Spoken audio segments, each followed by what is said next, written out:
Hello मित्रों, नीलेश सेठी के share बाज़ार सीखिए चैनल में आज हम सीखेंगे stop loss and reward ratio.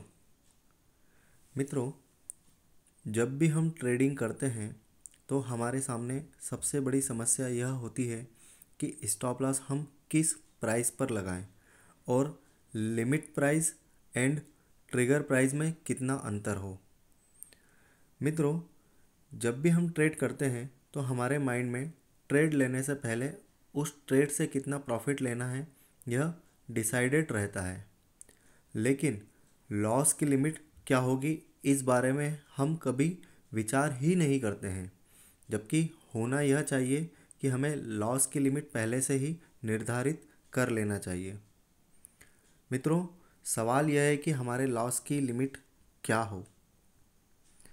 मित्रों, अगर हम किसी ट्रेड को यह सोचकर ले रहे हैं कि इस ट्रेड से हम 10 रुपये गेन कर लेंगे तो स्टॉप लॉस 3 रुपये 30 पैसे से ज़्यादा का नहीं होना चाहिए। अर्थात जिस भी प्रॉफिट के बारे में हम सोच रहे हैं तो हमारा स्टॉप लॉस उस प्रॉफिट का 33% से ज़्यादा का नहीं होना चाहिए।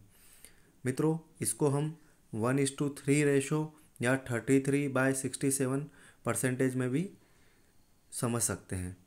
अब मन में यह सवाल आता है कि यदि हमने प्रॉफिट के बारे में कुछ सोचा ही नहीं है तब स्टॉप लॉस किस प्राइस पर हो। तो मित्रों, जब हमने 100 रुपये प्राइस के शेयर में ट्रेड किया है तो स्टॉप लॉस 1 रुपया अर्थात 1% का होना चाहिए।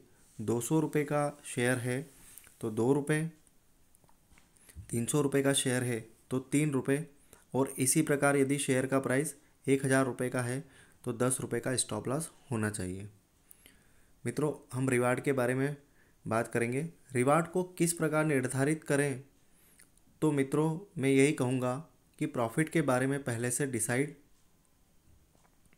न करें, अर्थात स्टॉप लॉस ऑर्डर को आगे की ओर बढ़ाते चलें, क्योंकि कई बार ऐसा होता है कि शेयर में एक तरफा बढ़ोतरी हमें अधिक लाभ अर्जित करने का मौका देती है।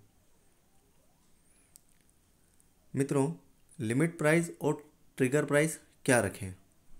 मित्रों, ट्रिगर प्राइस की ज़रूरत हमें तब ही होती है जब हम स्टॉप लॉस ऑर्डर लगाते हैं।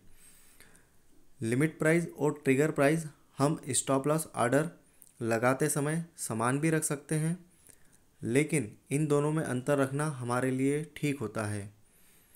इन दोनों प्राइस में अंतर शेयर की वोलाटिलिटी के हिसाब से ही रखना चाहिए।